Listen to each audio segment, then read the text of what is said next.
Olá pessoal, tudo bem? Quem não me conhece, sou o Diogo Esteves Pereira, né, autor de alguns livros da editora de Código, né? Temos aqui o primeiro, que é Teses Defensivas de Improbidade Administrativa. Esse aqui já estamos indo aí para a terceira edição, né? Temos também aí, somos coautor, né, do livro Assédio e Violência no Trabalho, né? Aqui a gente trata aí, é um guia completo para ambientes seguros e respeitosos no setor público e privado. E também temos aqui a última obra nossa, né, que é o Manual de Legística, Teoria e Prática, né?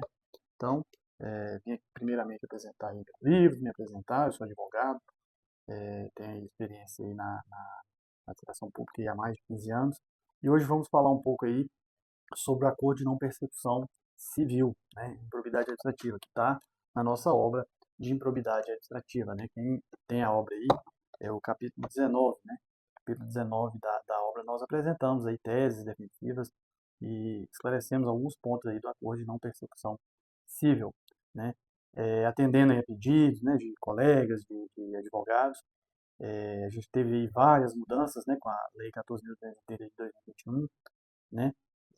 Como a partir de agora nós entendemos que há exigência do dolo específico para caracterizar o ato de improbidade administrativa, houve a revogação do tipo culposo, agora existe, como eu falei, o dolo específico, né? Houve também a revogação do tipo genérico do artigo 11, inciso 1º, né, que era bem amplo, bem aberto. A jurisprudência passou a entender, né, que para caracterizar o ato de improbidade administrativa a partir da Lei 14.230, existe a previsão taxativa, né, lá na lei de improbidade, o acordo de não persecução civil, que é outra novidade que vamos falar já já. O Supremo passou também a admitir a colaboração premiada, né, tem a questão da comunicação de instâncias, nós temos até artigo publicado sobre esse assunto. A prescrição intercorrente é um ponto interessante, a prescrição intercorrente que o Supremo acabou de suspender, né, o ministro Alexandre de Moraes, e na próxima edição da nossa obra, né, que vai sair já já, a gente trata desse tema aí, trazendo as ponderações, o porquê que a gente não concorda com a decisão do ministro, entendeu?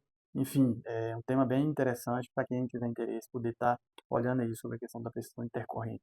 A divergência interpretativa também, outro ponto que o ministro Alexandre de Moraes suspendeu, que a gente também traz na nossa obra. É, a nova lei também definiu, né, a natureza sancionatória, né, definiu que a natureza da ação de improbidade ela é sancionatória. O ônus da prova também, agora está de forma prevista, né, expressa na lei, o ônus da prova é da acusação.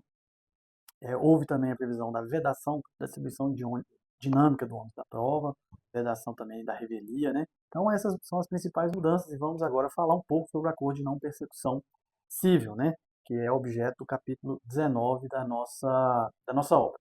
Primeiro ponto que a gente vai aqui destacar, a primeira tese, né? Vamos trabalhar assim, eu vou falar a tese, vou falar um pouco sobre algo de onde vem a tese, e aí qualquer coisa a gente conclui ali sobre aquele assunto e vai para o próximo, né? Então, na nossa obra, né, quem pegar lá, essa parte do acordo de não persecução civil, a gente tem lá no capítulo 19, a gente tem, o primeiro tópico, a gente trata, né, da questão do acordo em si, depois a gente vem no próximo tópico falando da legitimidade ativa, dos requisitos para o acordo, do objeto, né, a possibilidade de suspensão do feito para poder celebrar esse acordo de não persecução, né, qual o momento que esse acordo pode ser celebrado, né, se pode em fase de recurso ou não, ou só na primeira fase. A questão do descumprimento também, a gente traz aí a questão do descumprimento. Então são esses pontos que a gente trabalha na nossa obra. Então, vamos falar aqui agora um pouco, né? Então, o primeiro ponto é que a gente traz a tese no sentido de que é possível a celebração do acordo de não persecução civil em improbidade administrativa. Né? Com o advento da Lei 14.230 de 2021, passou-se a admitir, porque foi incluído o artigo 14b, né, na Lei de Improbidade, justamente permitindo essa celebração desse acordo.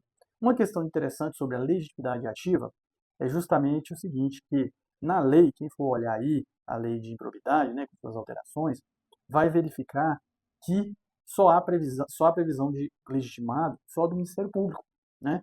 Só o Ministério Público está como legitimado. Porém, o Supremo, né, na ADIM 7.042, veio corrigir esse equívoco aí que o legislador fez, dando a legitimidade somente para o Ministério Público. E passou a permitir também a Fazenda Pública, que é a principal interessada em estar celebrando, em estar resolvendo esses problemas, celebrando esses acordos, né?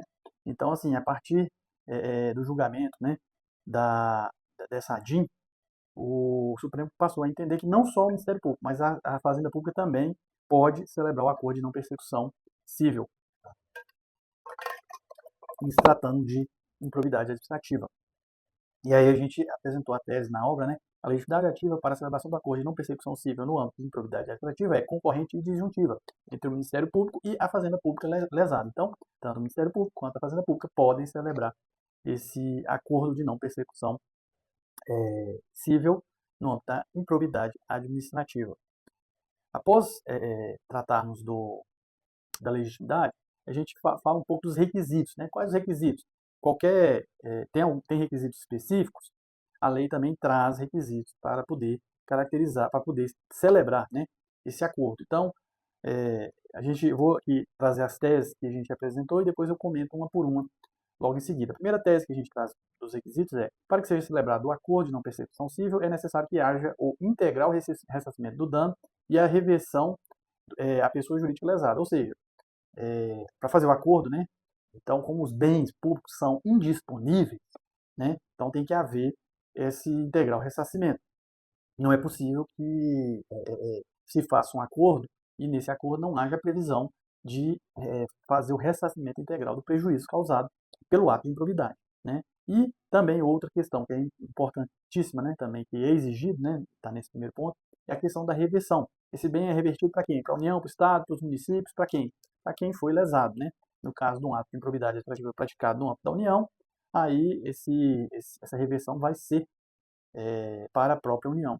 Se for um Estado, Estado, Distrito Federal, uma autarquia, tem que ser revertido para a própria autarquia. No caso aí que a gente está aí discutindo aí os atos aí do INSS, né? Então, assim, para a reversão aí desse ressarcimento aí no caso do INSS, deverá ser para o próprio INSS, né?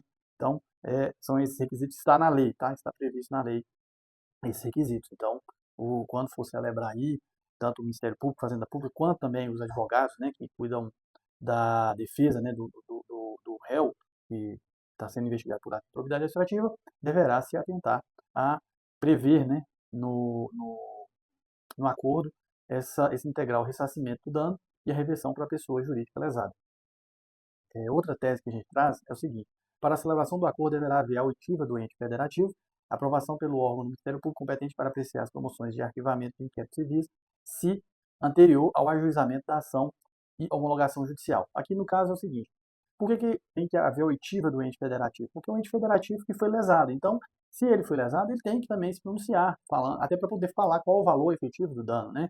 Então é importante ter aí essa oitiva com o ente público lesado, né? E também o Ministério Público, né? O Ministério Público que ele é o titular, né, da ação, juntamente com a Fazenda Pública, e diante das suas atribuições ele também tem que estar ser ouvido aí, manifestar sobre possível acordo. Outra tese que a gente traz é: via de regra, a decisão judicial não pode suprir a aprovação pelo órgão do Ministério Público competente para apreciar as promoções de arquivamento de inquéritos civis, exceto se a aprovação não for analisada no prazo de até 60 dias. Essa tese a gente traz porque há previsão legal do prazo, né?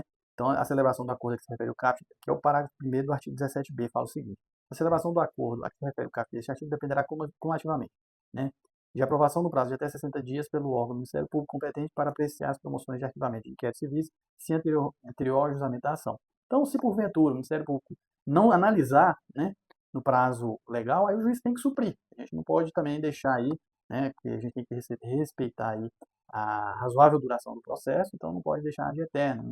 Os órgãos de controle ficar para analisar de eterno e não dar nem que seja uma resposta negativa, falando: olha, a gente não concorda, não vamos fazer o acordo, mas tem que ter a resposta, não pode deixar para ficar enrolando aí.